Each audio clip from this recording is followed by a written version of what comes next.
poverty here in Baltimore. All right, we're continuing our live coverage from Baltimore, coming to you live from City Hall, where thousands of people have gathered in a very peaceful rally. They want their voices heard. And one thing I've been thinking about a lot while I've been here is the children, the kids of Baltimore. What does this mean to them? How do they process this? Because the death of Freddie Gray and the ensuing riots and protests may be one of the defining moments of their young lives. So we sat down with a group of them, 17 and 18-year-olds, all members of the College Bound Foundation, and they are the future of this city. So I asked them to talk about what's unfolding right in their own backyard. You live right near where Freddie Gray lived. Yes. What's your life like there? It was tough. You got a lot of people, the parents don't care about them. You got people not eating every day. We're here today to show the positivity of Baltimore. We're here to show that there's more to Baltimore than just saying, oh yeah, there's a whole bunch of thugs. Did it hurt you to hear some people use the word thugs? It did hurt.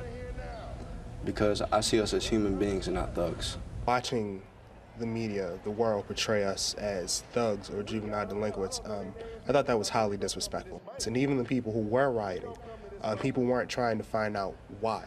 They were just pointing fingers, stereotyping, labeling. If they're constantly looking over our back, assuming that we're ready to steal something from their store, or they're constantly assuming that, oh, because my pants are sagging, maybe I forgot my belt at home. There's more to us than what we're portrayed. I'm glad that you guys came to hear what we had to say as a youth of Baltimore City watching all this. And I don't think it's a matter of race anymore. It's about the police brutality. And, someone who is here to protect and serve me, I shouldn't be afraid of. No.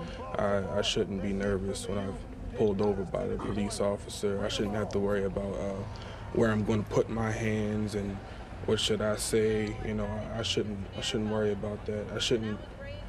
When the cops are shooting at me, who am I supposed to call? Are we human? Yes. When do we lose characteristics of being human? Are we another statistic? And it's sad to say that.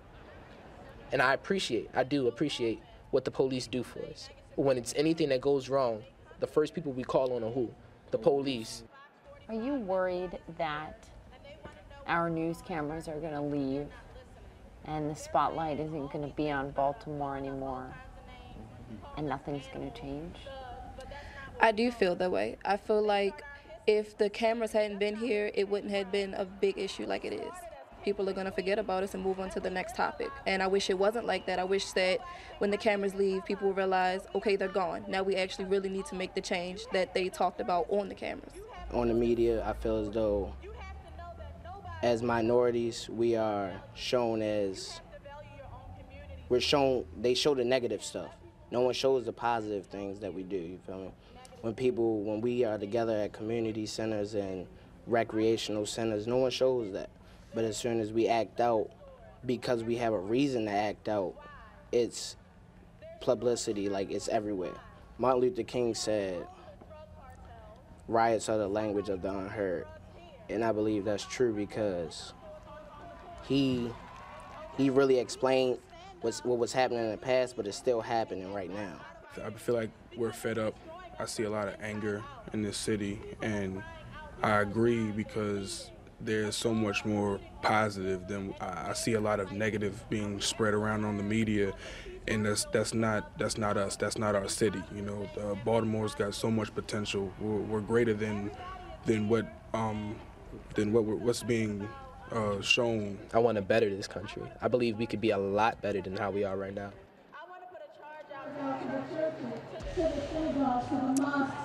My thanks to those kids for sitting down with me. You're going to hear more from them in our 5 o'clock hour here on CNN.